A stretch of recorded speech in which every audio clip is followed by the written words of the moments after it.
I'm always happy to come to Texas. I really love coming here. Texas has been very supportive of the Alliance for Water Efficiency and the work that we've done. We've done quite a bit here in the state. And I always cringe a little when I hear my bio because the word California is in there. And I know coming from California is not the best possible advertisement when you come to Texas. But just need to tell you, I've been doing conservation all across the country, so don't hold California against me. Okay, so CE asked me to talk about the value of water. What does that mean? Well, we all know that the value of water is what keeps us in this business. This is why we're all here in this room, is that water is a really important resource. It's something we tend to undervalue in this country, particularly our customers, who don't seem to think that the water that we supply to them is fit to drink, so they'll pay 10,000 times more for it in a bottle. So how does that issue of the value of water and what we charge for water, how does that fit into this whole conservation message? And that's kind of what I want to talk to you about today. This is an ad from a book that was marketed by the American Water Works Association, and I love it because, you know, the American Water Works Association doesn't usually have alarmist kind of headlines. The coming water crisis is like a giant asteroid hurtling toward Earth. Well, it's not exactly like that, but it kind of sort of is. I mean, we heard this morning a whole series of interesting presentations about the impact of the weather and the climate on our water use, and how we manage that and how we adapt to a new future is going to be part of all of that. But in that discussion, we have to make sure that we can pay to do all of these things, that the changes that we need to make are going to cost money, and convincing our population, our consumers, that they need to pay for that is the big challenge. So let's first start out by looking at what our status quo is. I mean, I always like to say the U.S. supplies the safest drinking water on the planet, and it is the cheapest on the planet for the quality that we serve. It really is the best deal of all, and our customers have absolutely no idea until they go to India or until they go to China or some other country where water is a much bigger issue. The average American uses 100 gallons a day per person.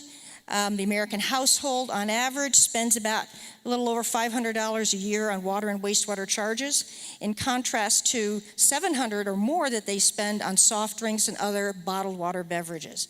So right away, we are providing service, public health services, for a lot less than what our competitive products are being charged for. We have, if you look at it on a percent of household income, the U.S. is the lowest of any developed country in the world. And it even is, for the quality of water that we provide, the lowest worldwide. And how come our customers don't know that? How come all they do is come and complain every time there's a rate increase? It's because we haven't gotten that information out to them in ways that are positive. And so that's part of what I'm going to talk about. If you're interested in more of those statistics, that's the URL for the EPA website that has that information. And I know the presentations are going to be posted, so all the URLs that are in my slides you'll see. EPA also did another report called The Importance of Water to the U.S. Economy. And in that report, it's pretty short, it's about 37 pages. It talks about how every sector of the U.S. is influenced by water and affected by water and changes in water price. But the reliable information on how much of that is related to the economy is pretty scarce. We need to do a better job of researching how much the value of water is actually contributing to our economy. If you combine water and energy and food together into what they're calling the water energy food nexus, it's about 94% of the water that is used in the United States off stream. That's a big amount of water that goes to very important functions. And again, there's the URL for that report. And in the report it talks about, well, the value of the water is related to the quantity that you've got, the time that it's available when that water is supplied, the location of where that water is being supplied, and the reliability of the water supply, and the quality of the water supply. So all of those factors in this report are listed to talk about the value of water. Okay, this is not moving. Okay, but the value is difficult to measure. The report does a little bit to talk about what the cost is per acre foot in various topic areas. So public water supply is anywhere from $1 to $4,500 an acre foot. That's the value of the water. Now, we're not charging our customers that much, but that's the value of the water to them. Agriculture, it's anywhere from $12 to $4,500 an acre foot. Manufacturing, $14 to $1,600. Electric power generation, $12 to $87 an acre foot. Hydropower, $1 to $157 an acre foot. Mining and energy resource extraction, $40 to $2,700 an acre foot. These are much higher values in terms of what the water is valued at than what we're charging for it. So that's fundamentally the first big disconnect we have. We don't charge for the water what that water is truly worth to any of these sectors. And this came home to roost, of course, for you in the major drought that you had. Here's a headline. Catastrophic drought in Texas causes global economic ripples. So the connection between the shortages that you're experiencing here in Texas and across the country as well, California now is the latest, those shortages ripple through the economy in terms of reduced productivity, reduced money that's made available in terms of profit in manufacturing and farming and many other types of water uses. But that's not really measured well by our economists. And so we continue, again, to have this disparity between what we charge and what the water's worth. You've seen this drought map today. I don't need to belabor. We've talked a lot about the drought and the impact that the drought has, but I want to talk about the impact of the drought from the consumer's perspective. Because what the consumer perceives is not, the drought on the drought map. They perceive that the prices are going up. And here's a cartoon that for the first time brought home the fact to me that the consumer's now considering water to be like gasoline and oil. Prices are going up for surface water, groundwater, desalinated water. And here's the caption of the cartoon that says, "And you thought the dwindling supply of oil was becoming a problem." So we're beginning to reach sort of national consciousness about the preciousness of water resources, but it is coming as a negative economic message. And the latest negative economic message was in a Texas Tribune article, which ended up in the New York Times, so it was published nationwide. And basically it's saying Texas water conservation reward means higher rates. And this is becoming an issue all across the country, not just in Texas, because water sales are dwindling in water suppliers. Here's a chart from the National Association of Water Companies, and it's showing a downward trend of water sales, which, if you're in the conservation business, like I am, is a good thing, right? You want conservation to be working, but not if it's going to have a negative financial impact. So what has to happen here is adequate planning and change in the way we're collecting the revenue for that water supply. Headlines like this are appearing all over the place. I use this one as an example. This is from the Louisville Journal-Courier, and it's interesting to me because Louisville doesn't have a conservation program. In fact, its general manager is quoted later on in the article as saying, "We never use the C word." That's how they feel about conservation. But yet, look at the headline. The headline says conservation is driving up water rates, because it's a really politically convenient thing to say. To say, oh, we're really sorry we have to raise your rates, but actually it's kind of because you conserved and you were a good citizen, now it means we have to raise rates. In this particular article, I had to read all the way to column 8 until I found out that Louisville lost its industrial water base. Its largest customers left the region. Well, of course you have to adjust your rates when you no longer have large sales. If 30% of your sales are coming from industrial customers who have now left the region, it's no wonder you've got water rates driving up. But do you say that in the newspaper headline? No, this is the headline. And this is what's plaguing us all over, and this is the basis for your Texas Tribune article too. And there's truth to this. If you look at this particular chart, this is a chart of all of the utilities and how they're going up over time as compared with the Consumer Price Index. And the blue line is water and wastewater. And that's going up steeply. You can see how that's rising. And it's going up there along with garbage and cable, What are the other two utilities people love to hate, right? Those two. So we are now just like those two. And the impact it's having is spiking rates in both water and wastewater. And here you have a chart that shows in the red lines, it's showing your wastewater rates. The blue line is your water rates. And the consumer price index is the green line. So as that plummets, doesn't matter, we're going up.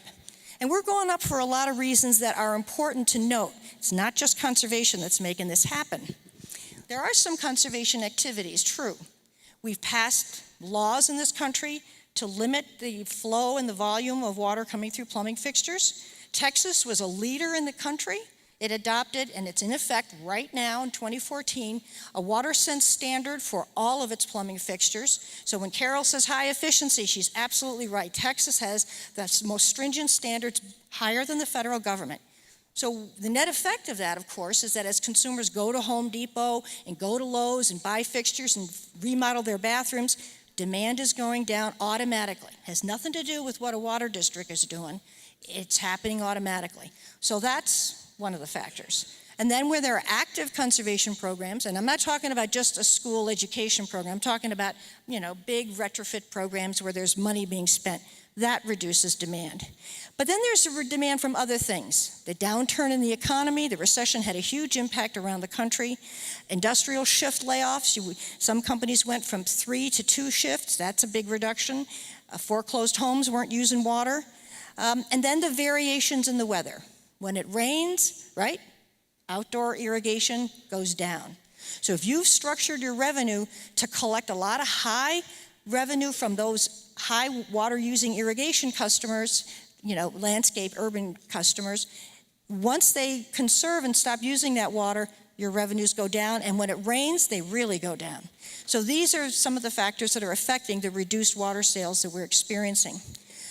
Plus, we've got deferred maintenance that's been going on for a decade or more. I mean, how many general managers have said, oh gosh, let's put off the repair and replacement of this particular section of our distribution system till next year, or till next year, or till next year. And now that deferred maintenance is coming home to roost, and we really have to replace a lot of pipe and fix leakage in the systems. That costs money. There's a usual factor of inflation, and then the rise in other costs, operating costs, labor, health insurance, those costs are rising, and fixed costs are rising in terms of cost of capital. All of these are drivers as to why water rates are going up. As I mentioned, in wet years, Texas doesn't have a lot of experience now in wet years, but it's still better than the drought you had before. Outdoor use is lower. The Texas Tribune article talked about that. When it's wet, people irrigate less. And water suppliers who want to actually sell water because they want to make up the difference in their sales, they'll encourage their customers around the country to actually use water. In Milwaukee, they run these ads in the summer. Use water responsibly, kind of like a Seagram's ad. That's kind of the feel of it. We have plenty of water. Go ahead and use as much as you want. Just use it responsibly. So there's this mixed message coming from the water districts who are saying, well, when we got water, we want to sell it because we want to make money. But when we don't have water, of course, we want you to conserve. So what's the consumer to do, right? What's the consumer to think? Then the consumer, of course, thinks, well, when it rains, my water bill should go down because it's just rained, right? Well, why is it going up? So these are all issues that relate to how we need to take a new look at how we're financing our water systems and how we're collecting our water revenue and how we communicate this to our customers. Because unless we stabilize this revenue problem, we're not going to be able to incentivize conservation. Because conservation is really important. And if the political reality we have is that, oh God, we don't want to raise rates, so we're going to cut back everything. We're going to cut back money for conservation. We're going to cut back money so we can keep our rates down. We don't like to revise our rates. It's politically difficult, painful. One of the hardest things I ever did in my life was I was on an elected water board where I was the tie-breaking vote on a big, big rate increase. I got a lot of angry calls on my voicemail at home. I mean, people are not happy with this, but it is one of the things that has to happen. Even if the increase is $5 a month, people still say, well, that was a 15% increase. That's unreasonable. So because we want to avoid that, we revise our rates as little as possible. And when you don't revise your rates on a regular basis, you are always in a deficit situation. You're never catching up with the changes in your costs. And conservation then becomes blamed for the financial crisis that occurs, because what else are you going to say? Well, the demand's gone, our sales have gone down, so it must be because of conservation. And it sends the wrong message to the customers. And that's why I was particularly distressed to find the Texas Tribune article in the New York Times, because that's further promoting the message. Conservation is part of your solution. It's not part of your problem. It's a long-term cost reducer to you. It avoids new supply that you have to build, new capacity you have to build, and that is a savings long-term, but you have to plan for it correctly, and you have to charge correctly. And because the revenue loss is due to other things, we need to have a combined discussion about all of it. If your costs are not being reduced by conservation, either short-term or long-term, that's a different story, but most utilities are finding that it is a long-term benefit, because conservation is helping with those growth infrastructure needs. And people say to me, no, our infrastructure costs are all related to maintenance. It's not new capacity. It's not what the data shows. The data shows, and this is from an EPA report, that 52% of capital improvement expenditures in this country are for expansions of systems. This is for new supply and to meet new demand. So if that demand goes down, you don't need to build those new facilities. And it's more than just storage, it's also water treatment and wastewater treatment. That's all part of this equation and how conservation pencils out. So long-term planning is critically important, because long-term planning will help reduce the need for those facilities. Here's a stylized diagram from the M52 manual on conservation, which shows if you have your solid black line being whatever your demand increase might have been, and then the dotted line is where it reduces to once you do conservation, you can see the existing capacity line goes forward another 10 years. Meaning that you can stretch that treatment plant longer, or you can stretch that wastewater plant longer, or even that reservoir supply longer. So it has financial benefit that you can quantify, that has real economic value. So we built a model to actually do that, and this is our water conservation tracking tool, and that tool shows what the savings are that coming from conservation programs, by year, by customer class. It shows you your reductions in demand. So here's your blue line is what your demand might have been in your demand forecast. That red line shows you where you really are because of Texas's new codes, and we have a model just for Texas for that. And then the green line is further reductions in demand for conservation. So if you know this in advance, well, you can plan for it in advance, and you can plan your revenue collection in advance. And so that's what this model also shows you. The blue lines show you what you have to raise each year to stay revenue level. And the blue lines also show where you're saving money going all the way across into the future. If you debt finance your conservation, the whole thing is reversed and you have no revenue impact. So you can plan for this so that you don't end up in a situation where your customers are screaming at you because rates are going up for conservation. So we're really motivated about this at the Alliance for Water Efficiency, and we're working very hard on this revenue stability issue. And we're developing a whole series of solutions, rate models and handbooks and workshops, and we'll be doing a lot more over the course of the next year to promote better financial planning among our water supplier members. Because it's really important that we have long-term financing of sustainable water supplies, and that we not get into this short-term immediate problem of revenue loss that's distorting everybody's perception. And it's especially distorting perception of bond and rate analysts. So if you're applying for rate bonding, bond funding, and the rating agencies are looking at your district, you better make sure that you're collecting pretty steadily, because if they see this downward trend and you're not adjusting, they will downgrade your rating. So we have been working with utilities around the country, and one of the communities we've been working with is the city of Westminster, Colorado, who did an analysis showing that conservation actually saved them much, much more than what they would have charged the customer. And I'm not going to spend time talking about it. You can download it from our website. But they documented what they would have spent, what their rates would have looked like had they not done conservation.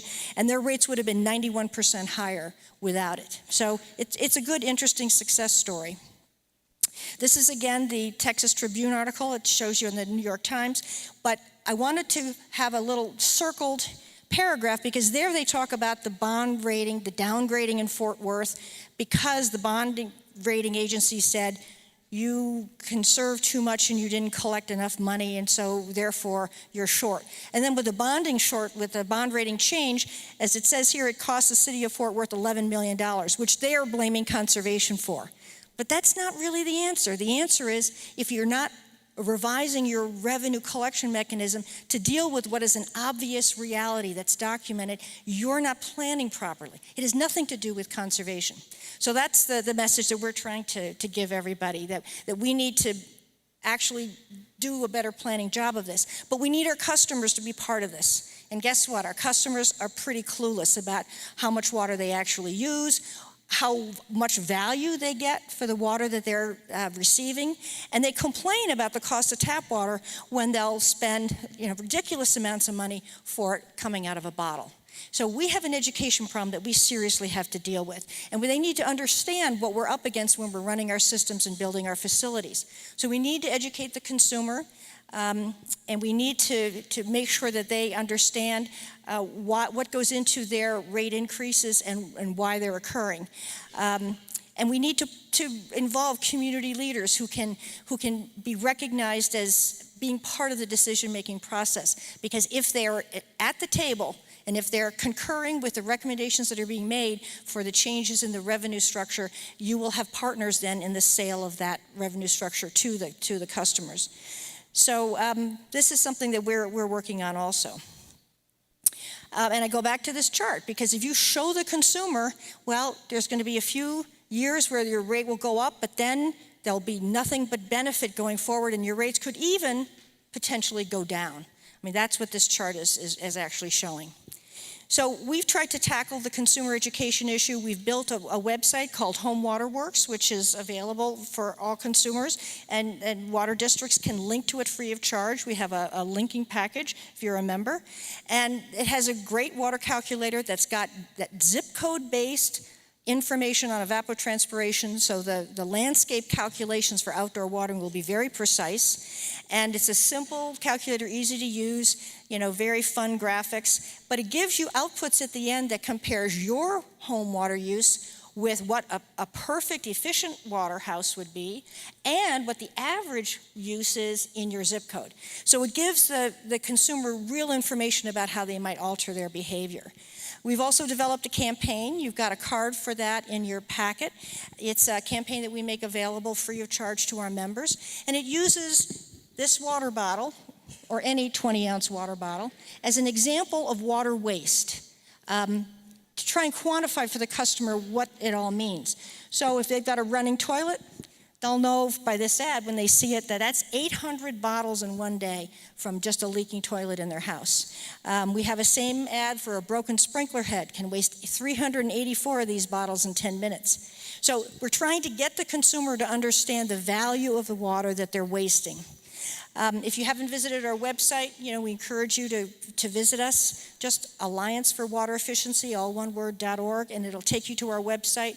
We have a detailed resource library of all kinds of free information for you on water efficiency. We have a special Texas page, which I encourage you to go and visit. And we have been working very productively with all of our members in Texas. Texas is the state with the second highest number of members in our organization, so we're real partial to Texas and being of service to Texas. And Carol Baker, whom you all know, was our chair for 6 years and helped us build the organization. So we're here to help you, and to especially help you through this revenue stability problem that you're having in your districts. So please talk to me about it. We'd love to have you involved with us. So thank you, CE, for inviting me to come.